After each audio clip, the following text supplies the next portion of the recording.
Good evening. Hi, everyone. Um, Welcome to Writing for Your Life Evening Edition.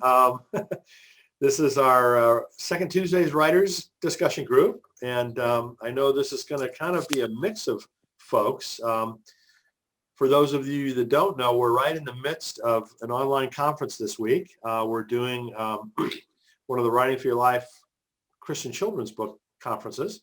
And so I know some of the folks that are attending are going to be coming from that.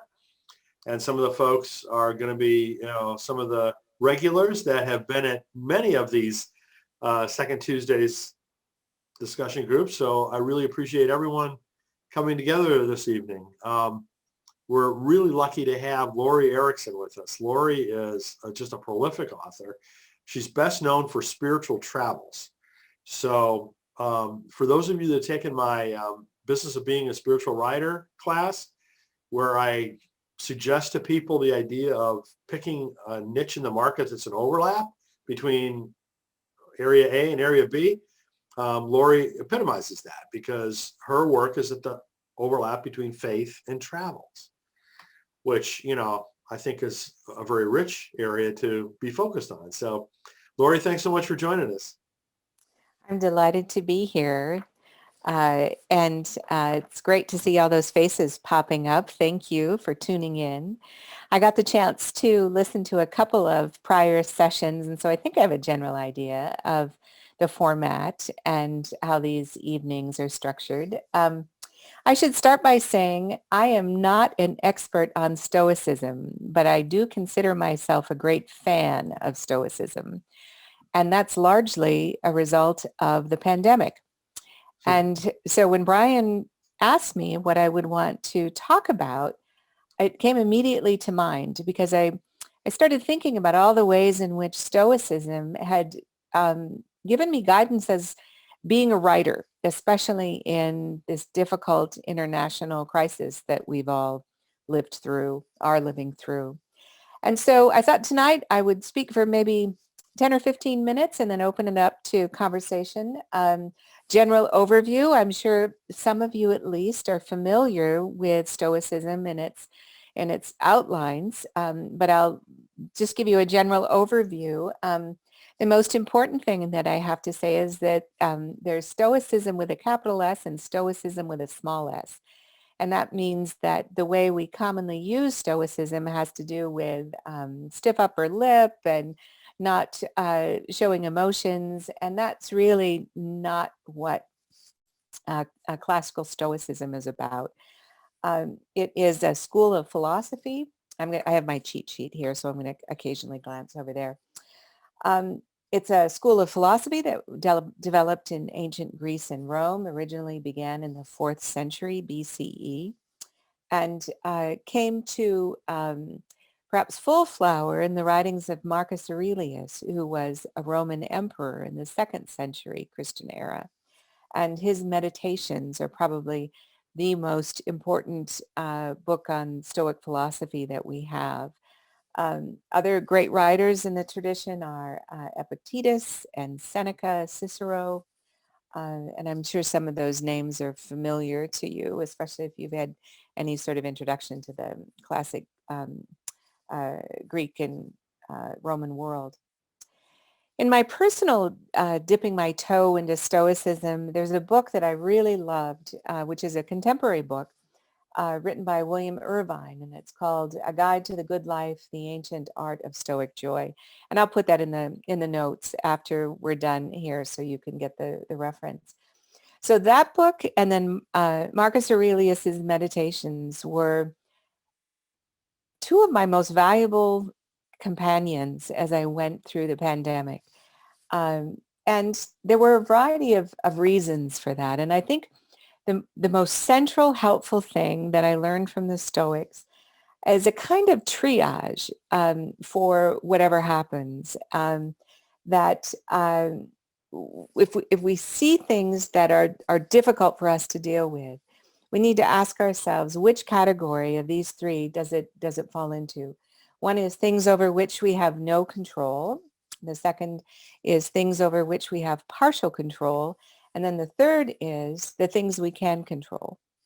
And so, for example, William Irvine gives the example of things we have no control over would be things like um, uh, the weather generally, and large earthquakes, and a lot of things in the political scene, especially in the national and international scene. Nothing that we can do can really influence that directly.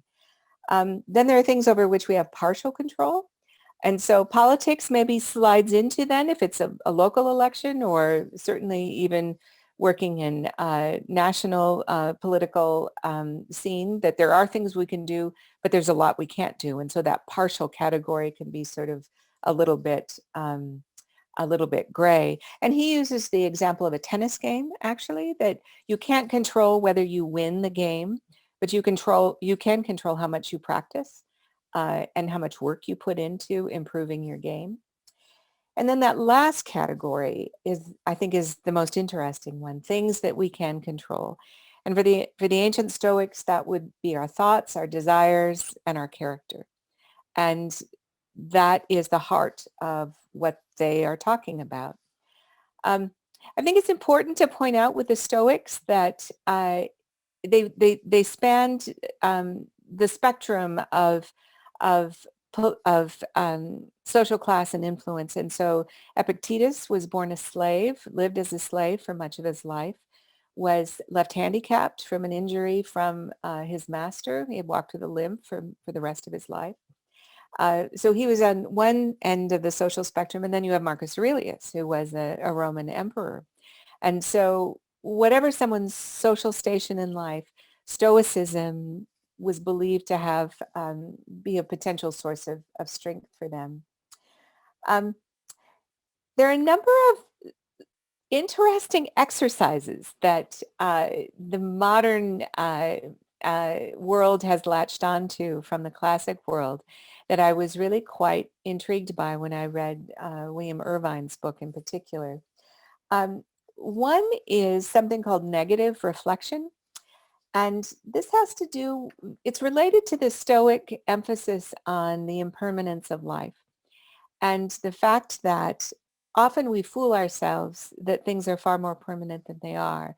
But reflecting on the impermanence can actually greatly enhance our appreciation for what we have. So for example, if you have a loved spouse or partner, to periodically imagine that they are dead is a classic Stoic technique. Not to dwell on the negative, not to anticipate what will happen, but simply to say, my life is so rich now because this person is with me. But that may not always be true, will not always be true. Who knows? And so reflecting on that negative consequence then can give us an appreciation for what we have. And so a quote that I think is really important is this one, and this is from Irvine. While most people seek happiness by seeking to change the world around them, Stoics advise us to change ourselves. And if this sounds familiar, it's because Stoicism influenced a lot of later thought. And there's some dispute about whether it directly influenced Zen, for example, Zen Buddhism. There's certainly many correspondences between Stoicism and Zen. It had a great influence on Christianity as well, coming through Paul the Apostle, coming through Thomas Aquinas. The monastic tradition was quite taken by Stoicism and read the Meditations of Aurelius in translation. So the influences of Stoicism really filtered through the broader strains of history and culture in a lot of ways. So if it sounds familiar, it's because these gifts have been passed down to us. So after that very broad general overview, I want to talk just a little bit more about what the Stoics have meant to me as a writer, because I know all of you are also writers, and that as writers, I think we're like crows. We're always trying to look for bright and shiny objects that we can bring home to our nests, and things that will help us. And So for me, one of the things that has helped me during this pandemic year, but also in general terms about metaphors that can help me in my writing, is the metaphor, a classic Stoic metaphor of an archer drawing a bow to hit a target. And the archer can practice, will practice, can over and over again, can go through the motions, can build up his strength or her strength. But once the arrow is released, though, that what happens is completely beyond the influence of the archer. And the ancient Greeks actually had a term for this. They called it, I hope I'm pronouncing it right, Ataraxia, which is defined as the kind of inner tranquility that results from knowing you've done everything that was in your power to do. I'll read that again. The kind of inner tranquility that results from knowing you've done everything that is in your power to do. And I think that's especially true for writers. I mean, there's so much that is beyond our control. You know, the publishing world and the craziness of trying to get your name out there and sales and trying to get paid or trying to find an editor, agent, or whatever. And so that image of the archer, I think, is really a good one, that there's a lot you can do to prepare and to strengthen yourself, but also there is a kind of letting go of expectation uh, of trying to figure out what you can control and what you can't. And I think that gets really to the heart of Stoic philosophy. Um, the Stoics are really big on self-discipline. That's one of the things that really comes through strongly in the meditations of Marcus Aurelius, the Roman emperor. That even as an emperor, I mean, you would think that, you know, you're on the top of your game if you're an emperor, right? But in his meditations, there's a constant emphasis on self-improvement, what he can do uh, to have better relations, to work with the Senate better, to be a better ruler, to benefit his people more. And he's continually questioning himself. And that's, I think, one of the reasons why the meditations have continued to inspire people, because it's sort of humbling to realize even someone in his position worked so hard to try to make himself better. Going through the rest of my list here of things that I have learned as a writer from the Stoics. The Stoics were very big on cheerfulness. And I think that cheerfulness may be an underrated virtue, actually. The sense of not just looking on the bright side in sort of a mindless, superficial kind of way, but cultivating a kind of tranquility of spirit that enables one then to deal with inevitable ups and downs. And various techniques for doing that. I mentioned the negative imagination, imagining something bad has happened. Another thing that the Stoics would do is consciously place themselves in physically difficult circumstances. So, for example, they would go without a coat at times in cold weather, just so that they could really appreciate then what it was to be warm later, or to go without food for a time so that they could, again, really appreciate the meals that they did have.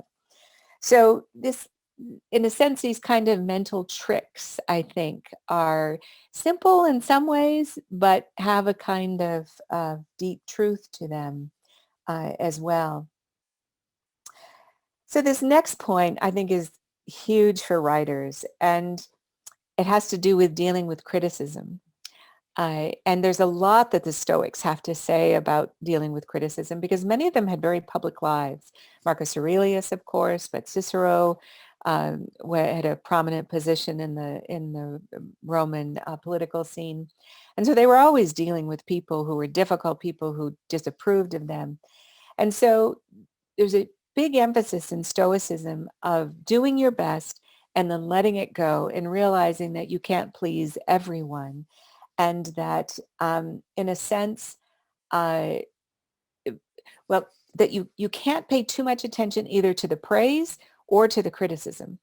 And I think that that's a really important part for writers, because I think it's easy to see why you shouldn't pay too much attention to criticism, of the sort that's not, it's not helpful criticism. It's just sort of, mean-spirited, or, goodness knows on social media, it can be sort of brutal.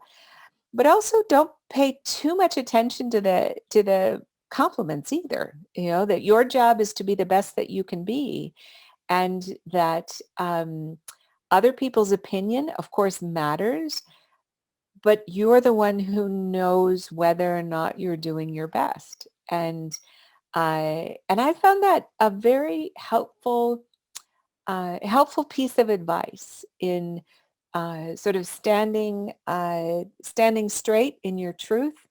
And it's nice to be praised, but don't take it too seriously. Is a piece of advice that I try to take to heart. Um, William Irvine, and I'm going to wrap up my comments here in just a minute. William Irvine has a really great metaphor that he uses, that there's a wonderful podcast that's on The Hidden Brain, the NPR program, if you'd like to listen to him. But he talks about a mental trick that he plays on himself, and he calls it the test of the Stoic gods.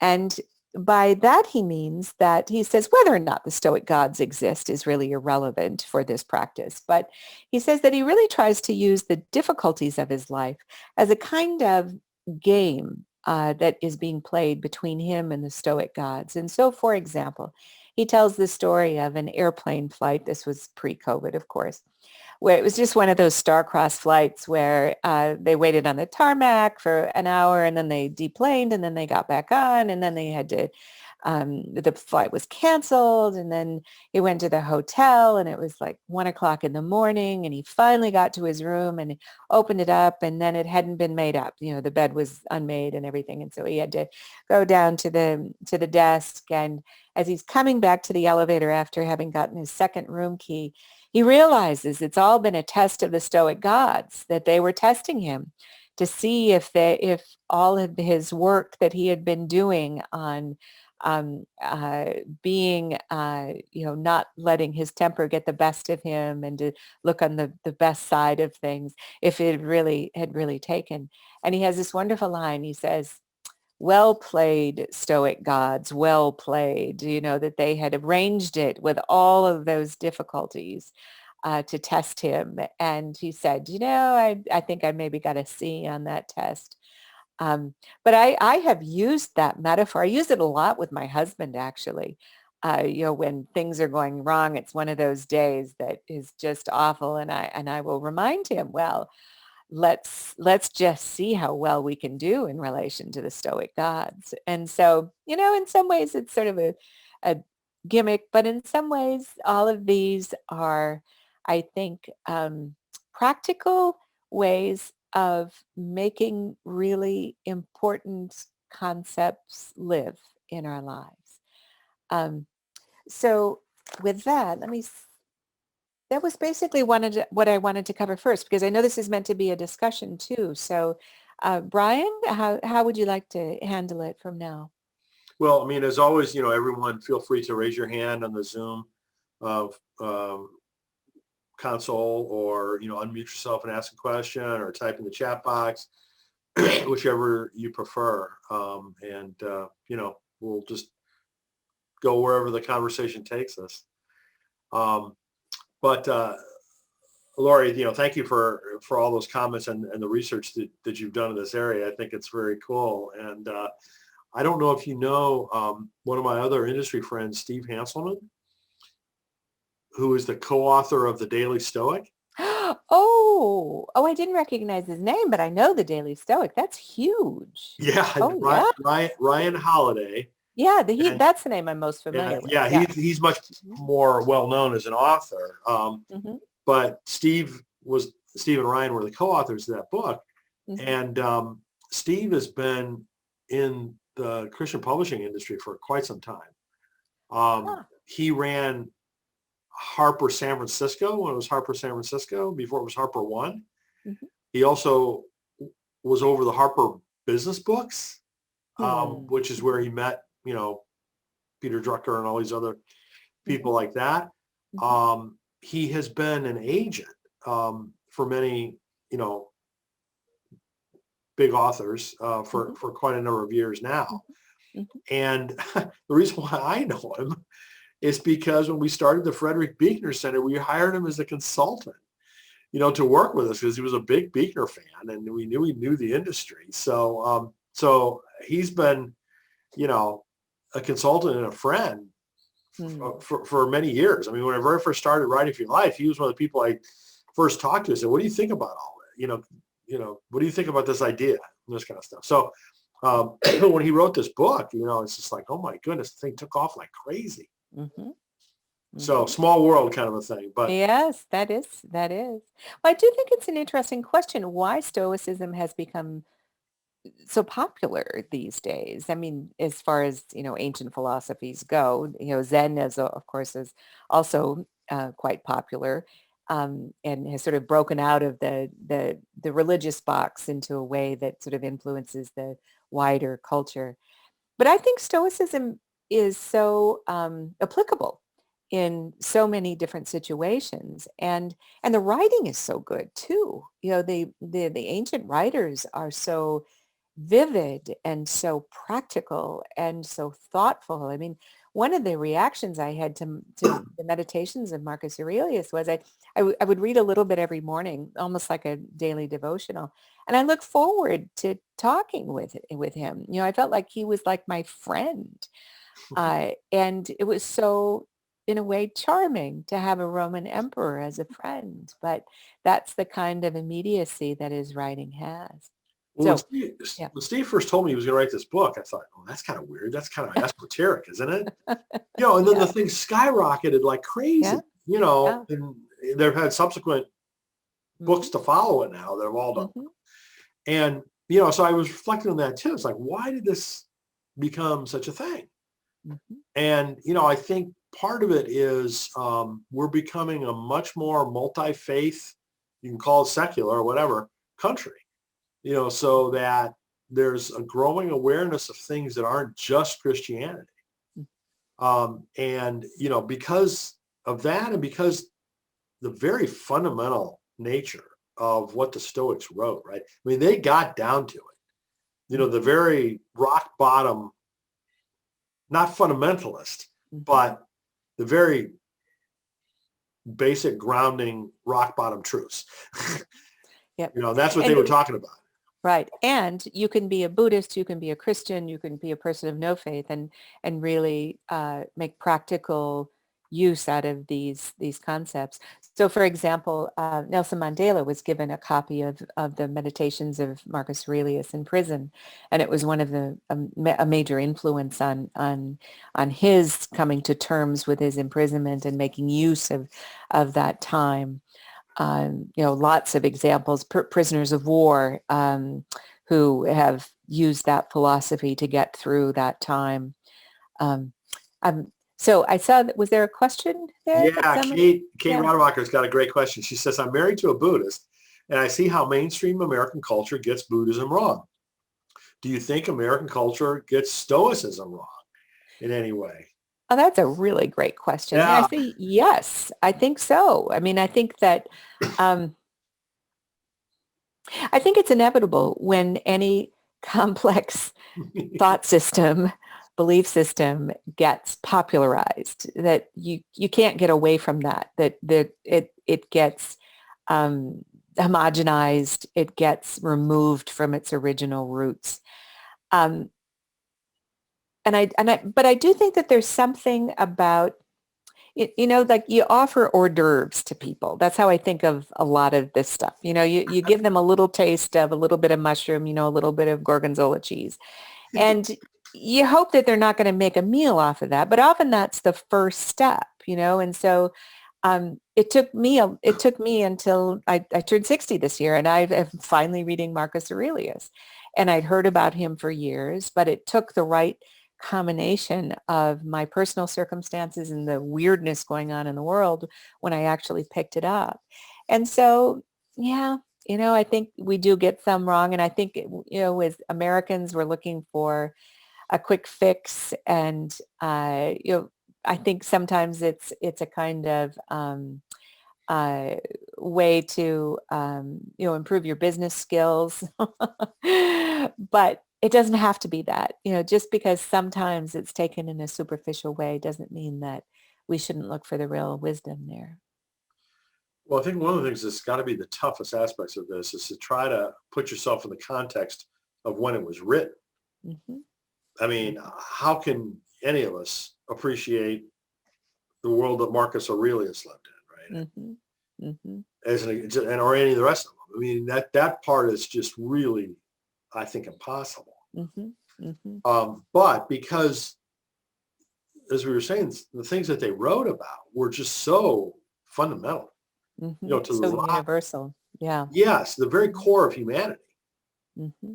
That, I mean, it just speaks to the evergreen nature of that, the universality Hmm. of that, the never-endingness of that Hmm. is why it's relevant today. Right, right. I do think it's the writings of the Stoics are interesting from a literary point of view. That there's not narrative. They're often in the form of aphorisms, these short philosophical statements, or lots of metaphors, beautiful use of metaphors. I think, especially in Marcus Aurelius, that I think we can learn a lot as writers from, not that we all should try to write in that manner, but that ability to take really complex ideas and present them in a way that still speaks to us after thousands of years. I mean, you can't help but admire that. Um, and, studying those, how they do that is, I think, is a benefit. And often simple words, that's, it's not complex in structure. And it's important to keep in mind too, I think, that the meditations of Aurelius were not meant for publication. It was essentially his journal that we're reading. And it was found after his death. And it doesn't have a connecting thread of structure behind it. And so it really was it is him talking to himself. And that gives it a kind of immediacy and voice that I think really is quite moving at times. Other writings of the Stoics are meant for public consumption, and I think those have a more polished feel to them. But yeah, Well, the authenticity that lends. authenticity, yeah, yeah. No. And that individual voice comes through so strongly. Mhm. Hmm. Hmm. So, what do you think that it, because this has become a big deal? I mean, do you think it's had much influence on American culture recently? I think American culture is at a time when a lot of people are looking beyond their faith traditions that they may have grown up with, or the ones that are looking beyond Christianity. But I don't think that the spiritual impulse goes away. I think it just finds a different part of the stream bed to go into. And so I think it's part of a general hunger for spirituality. Also, I think a hunger for grounding and for answers in a very difficult time. So I don't think it's any accident that the Stoics have become so popular during a pandemic. The Stoics lived through pandemics. One of the worst pandemics of the ancient world happened during the reign of Marcus Aurelius. It was named after him. In fact, I can't remember what Antoine plague, something like that. So it was not new to them to live through this sort of cataclysm. And I think that's a partial explanation of why it sort of captured the public imagination right now. The sense of, well, people have been going through this sort of problem for a long time. And how did they do it?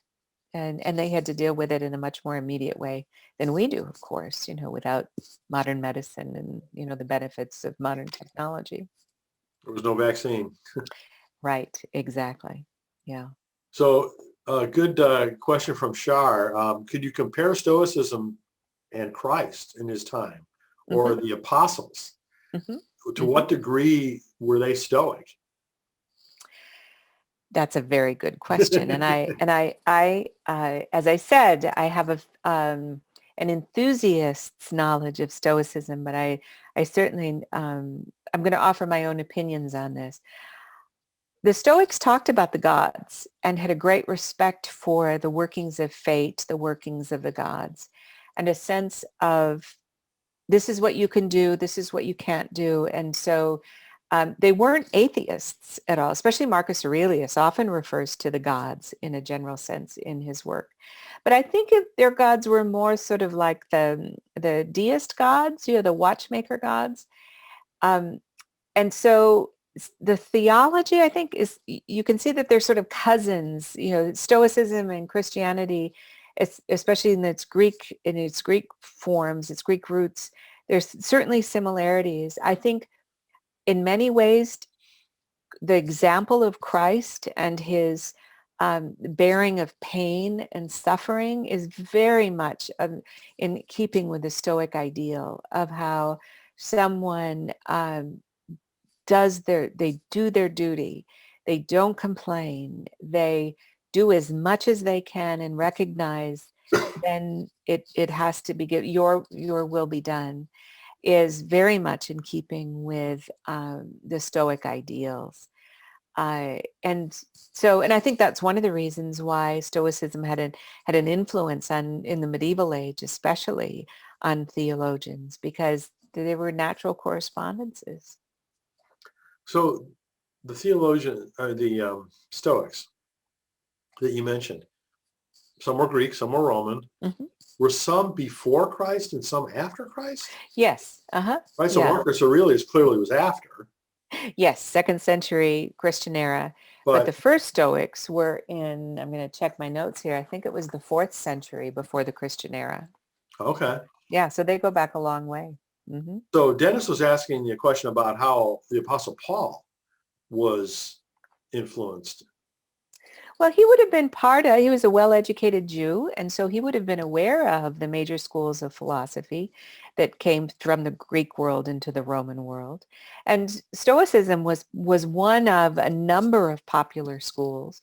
And so in the writings of the New Testament, you get a sense for some of, especially in the Acts of the Apostles, get a sense for some of the competing schools that were around. And I think that I think scholars speculate that Paul had a lot of respect for Stoicism because in many ways, as I was saying, it gels quite well with Christian theology.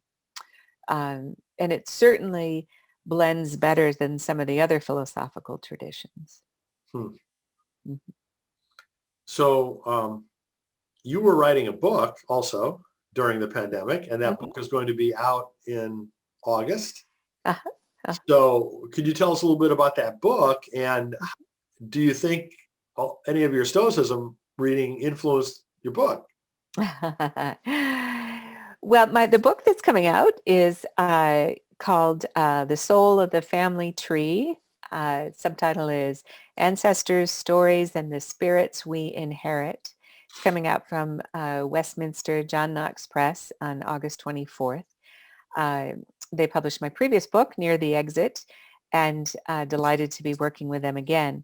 So my book is about, it's about tracing my family roots, which happen to be Scandinavian, and about, more broadly, the spiritual and life lessons of genealogy.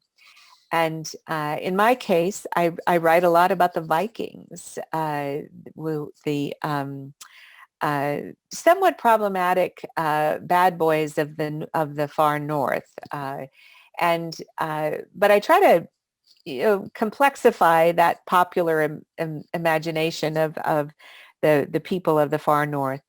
But in more general terms, it's about learning from the past, about learning from ancestors, about the ways in which lessons, good and bad, come down to us from not just our DNA, our immediate family, but from these cultural trends. And so the book was actually largely done before the pandemic started. And so this past year has been a lot of copy editing and fact checking and things like that. And so, but I would say that in writing the book, I learned quite a bit about Norse metaphysics and about the concept of fate in the myths of the Norse. And there are correspondences between that understanding and that of the Stoics, this sense of the importance of fate, the idea that each of us, when we're born, that our destiny is decided for us, the length of our lives, and that there's free will, but there also is this sense that we are playing out, that we are part of a much larger skein that is being um, spun and woven. Uh, so I think the Norse were much more fatalistic even than the Stoics, and certainly more than Christians as Christian theology developed. But I I'm a crow in my writing in the sense that I'm always looking for bright and shiny things to pick up, and so I love looking to the past. I'm a great fan of history. And I love hearing these ancient voices speak to us through over the millennia, and certainly that happened to me with the Stoics, but it also has happened to me with my ancestors, both ones that I'm closely linked to by DNA, and also these larger cultural influences. Well, I had the honor of reading Lori's book a little while ago, and oh my goodness, I told her I couldn't put it down, which is really rare for me. I'm not that kind of a reader. I don't read novels and things like that. But this was so interesting, and I'll leave it for you to read the book to find out the relationship between Lori Erickson and Leif Erickson. But that is in the book. So yeah. Well, and I hope the book too will make, my worry about the book is that it's too general, it's too specific on my story. But throughout the book, I try to to address the reader, and because so many people have done their DNA. If you haven't done it, I'm sure your cousins have done it, or you have a sibling or a parent or someone in your clan who has done it. And the questions that get raised by that, I think, are existential questions.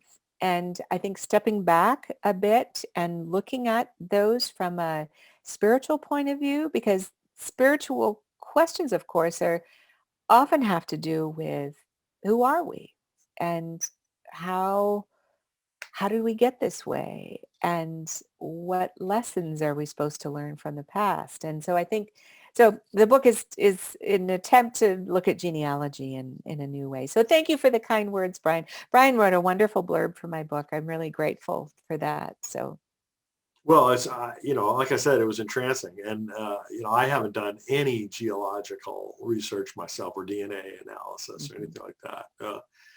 But that book made me really think, about my own ancestry. You just can't help but draw the parallels. But independent of that, it was just so fun because Lori traveled to different places that were relevant to her ancestry, and so they were just great. thank Very you. interesting. Thank you. So Leanne, was commenting about your titles, like Holy Rover, right? I mean, so maybe you could talk a little bit about how you have chosen your titles, because that's something that's universal for authors to go through, isn't it? Sure. Oh, titles are so hard. They're so important and they're so hard.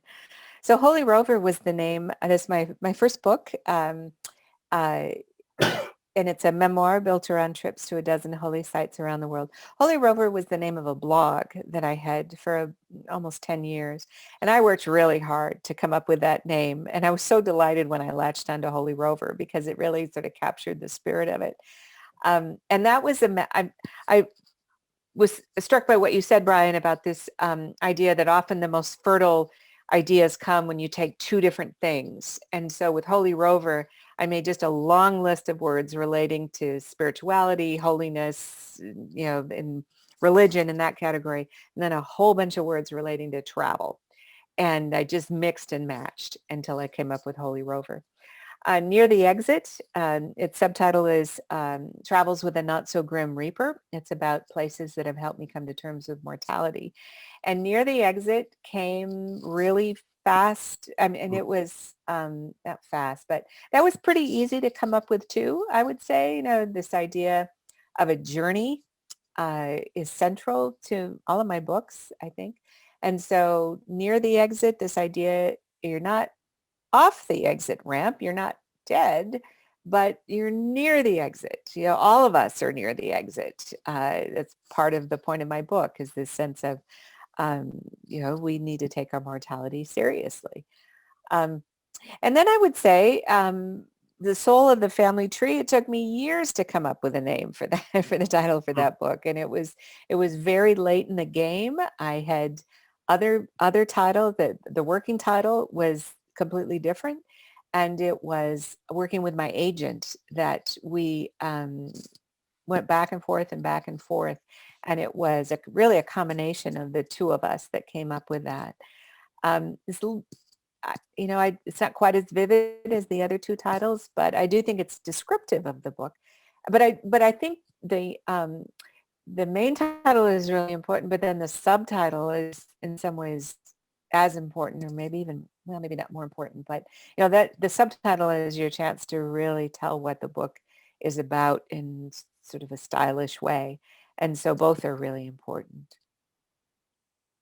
Well, I've gotten this perception that the way some people approach that is that they try to come up with a title that's kind of catchy and enticing and mysterious, and then they explain it in the subtitle. Is that? Yeah, I think so. Methodology?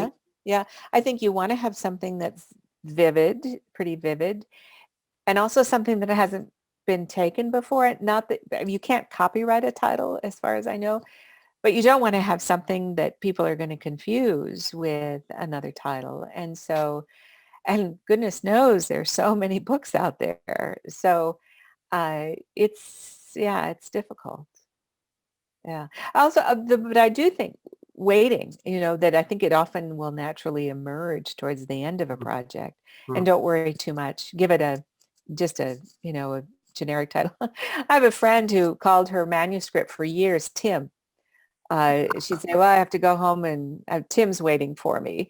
And what's so funny is that she was single during all this time. And she ended up marrying someone named Tim. So really wonderful example of just sort of the weirdness of the world, that all those years she was working on Tim and then he appeared. So. So Kyle's making a comment here about it. Sounds like, there's a big theme about being present in your context. Just like we can't talk the Stoic philosophers out of their original context, we should dwell well within our own context. Well, I would say that the Stoic philosophy is very much about blooming where you are. This recognition, whether you're a prisoner of war or in a hospital ward or a Roman emperor or whatever your station in life, is that there's a path before you, and pull the bow and arrow to the best of your ability, and then let the arrow fly. And you can't control where it lands, but you can prepare yourself. And that there's a kind of I think a lot of Stoicism, I think, is really musings on integrity. What does it mean to be a person of integrity, regardless of what the world thinks of you, regardless of how much success you have in a material way? You can be, the most important thing is that you be a person of integrity, and that you use what you have been given by fate or by the gods, to use it to the best of your ability. Well, I think that, analog with the bow, is applicable all over the place, right? It's like, the other day, I uploaded How to Heal Our Divides, and got a preview and a proof of it, and then got another proof. And then, Sunday morning, I hit publish. Yeah. Right. And now the book is out there.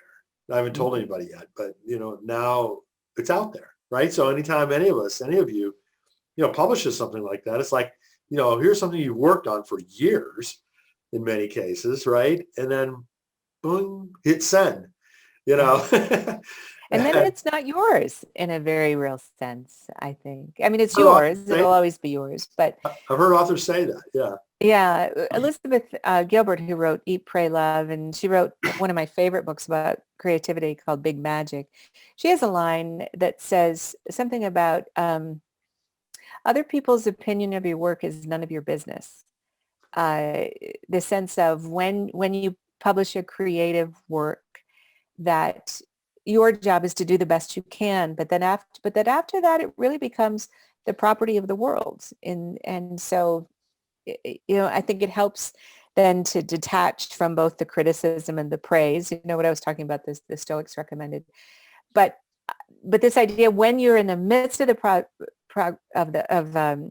process, what you're doing should be the most important thing, for you creatively, and you should pour your heart and your soul into it. But when it's done, and you release it into the world. And I think anyone who's a parent knows, I mean, it's a natural analogy to what we feel as a parent when our child grows up, graduates from high school or college or That's another or whatever, that there is, you can't control what happens. You've done your best, and there is that you do need to step back and remove yourself, and you can't just be that mother hen hovering over them for the rest of their lives. So it's true with our creative offspring as well, I think. So but that's the hard lesson. Shar, you had your hand raised. Did you want to make a comment or ask a question? Oh, well, I was first off, way to go, Brian. That's exciting. Oh, it's a great book. I've had the chance to read it. Oh, you don't know about Shar? You haven't seen all my emails? So I'm coming out with this book. I'm publishing a book called How to Heal Our Divides. Yeah. I didn't write anything. I know. I convinced 33 other people to write it, and I just pulled it together, and I'm going to market it. But basically, it's literally that, how to help our country and our society overcome this polarization that we've found ourselves in. Yeah, I actually I was looking to get it. I think it was a week or two ago, and it's not out yet. No, I just, like I said on Sunday, because you got to go back and forth with Amazon in terms of approvals and get, your proof and figure out where you messed up and all that kind of stuff. So I got an email back from them, literally Mother's Day, saying, okay, we've approved your next iteration. And so I looked at it again, and I just pressed the button, and so it is available now on both paperback and ebook. But I haven't really told anybody yet, because what I've been telling folks is that May 18th, so a week from today, was going to be the official book launch day. So I'm encouraging everybody on May 18th to post on social media, or if you're willing to write a review, just try to get as much energy behind that single day, because everyone, says that that's, the best way to get a buzz going. So that's, if you're so inclined, please share one of my posts on May 18th or whatever. That's cool. I was also just gonna throw out the thought about Stoicism. I mean, I have more of a popular conception of it, certainly, but it does seem to be very opposite sort of the North American culture that's been happening, that we've been living in, of indulgence, of luxury, of getting what you want when you want it, of entitlement, of bad things.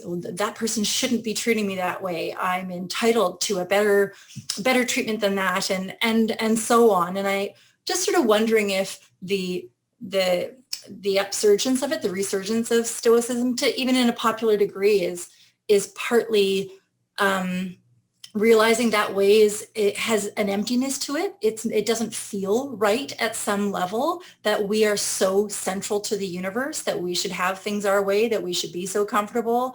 So I'm sort of thinking, is there a bit of a pendulum swing, so self-centered, and are we sort of realizing that this isn't exactly the way I think life should go. I think that's exactly right. And I think that an emphasis on simplicity and on simplifying material needs, but also emotional clutter is gets to the heart of what Stoicism is about. And I do think that that's something that we really need in our culture today. So yeah, I think that's a reason why people are turning to it. I Yeah. totally agree. I'm oh, sorry. I think that's a great observation, Shar. Yeah.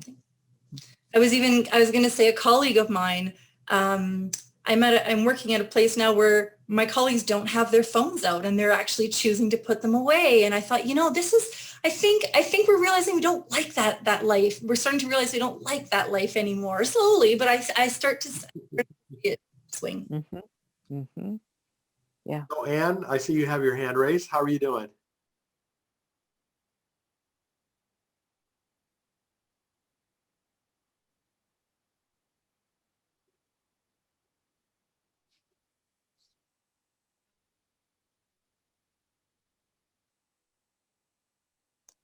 There we go. Yes.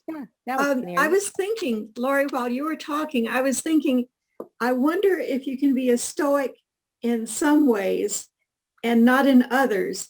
And the comments just a couple of minutes ago seemed to kind of bring that together, because I like my comfort.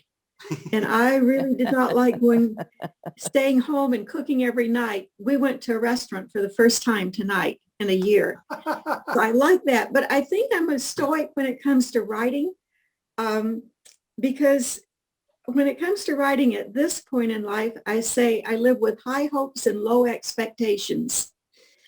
High hopes because I really do believe anything is possible. And if I'm writing something, I write with the idea that, yes, this is possible, that there's someone somewhere who needs this. And so I write that way. But then any small bit of encouragement or, any kind word from an editor, anything like that, that more than meets my expectations. So I think I'm an inner Stoic and an outer Epicurean. So. I like your distinction a lot. And I think you are a classic Stoic in the important ways. But, I think that the Stoics, one of the points that William Irvine makes in his book is that what the Stoics were about really was cultivating a sort of good tranquility and peacefulness and an enjoyment of life. And so they wouldn't be averse to enjoying a good meal or going out to eat or whatever, but just don't become attached to it, that you have to have it in order to think you're living a good life. To be just as happy dining on bread and water and as having a wonderful meal would be, the classic Stoic perspective, I think. Well, I'm not a classic Stoic then, because I would definitely prefer the good meal. Well, me too. There's a wonderful book. Have you read Travels with Epicurus? No. It's a wonderful book. It's quite short and it's written, I can't, I'm drawing a blank on the title, but it's about, I think he's a British writer and he spent a lot of time on one of the Greek islands. And it's also the book of it's about growing older and about really living and the Epicurean philosophy, not in sort of a hedonistic way, but more in a sense of savoring life. But Travels with Epicurus, I remember. I will look for it. Yeah. I will look for it. Yeah. Thank you. So there's another one. As soon as the pandemic hit last year, I started doing this video interview series called Reading Hope in Trying Times. Mm-hmm. And Lori was one of the folks that I interviewed. There was a lot of authors that had been planning to be a speaker at one of my conferences that no longer was existing, right? So we did all these interviews. And one of the people I interviewed, what part of what I was asking is, okay, what are you reading during the pandemic? Help you get through this. He was reading a book, How to Be an Epicurean. Interesting. Because he kind of couldn't, in some level, during the pandemic. So he was kind of like, okay, here's a release, in some sense for me. Uh-huh. I just thought that was kind of interesting. Yeah. Well, I do think the Stoics would say the pandemic has been a perfect example of negative visualization. You know, this idea that you think of the bad things that can happen. If they don't happen, then you should be happy. And this idea of consciously putting yourself in some kind of physical distress. You know, you put yourself in, don't wear enough warm clothing in the winter and don't eat enough so you get hungry. This idea of contrast is a huge part of what makes us happy, is to realize what we have when we sometimes don't have, because we sometimes don't have it. And we all of us have experienced that, not being able to go out, not to be able to attend social events, that those all can be important spiritual lessons. Well, the points that you were making earlier about, don't pay attention to the negatives and don't pay attention to the positive, in terms of feedback. And, I've adopted that philosophy a long time ago. Similarly, kind of like, don't get too upset when something goes bad and don't get too, happy or whatever, big-headed when things are going well. Try to keep a little bit emotionally, at least it was really, really helpful for me to try to keep more of an even keel. Yep. It helped me deal with either one of them much more effectively. Me too. And that idea of that true peace comes from knowing that you have done your best. And if you've done your best, that's all that you should be concerned with. Yeah, then press the send button and, That's right. Give it to the world. Yeah. Good. All right. Well, thanks so much, everyone, for joining us. It's really been a great discussion. Thank you, Lori, for leading us. This is, not a topic that we've discussed anywhere similar to this before. So it was really rich, and I appreciate you doing the work to bring it to us. Oh, I'm enthusiastic about this stuff, as maybe you can tell, and it's really fun to share it with other people. So thank you. And good luck with your own writing. I know that Brian is a wonderful source of networking connections and knowledge and connections. And I wish you all to take full advantage of all of those. So, yeah. Well, thank you. Yeah. Thank you very much. Thank you. Next month, we're going to have Sochi Dixon in June, the second Tuesday in June. She's going to talk about flash fiction. And then we're going to take July and August off, and we'll reconvene in September for our Tuesdays. All right. So thanks, everyone. Have a good evening. Yes. Thank you. Good night, everyone. Yep. Good night.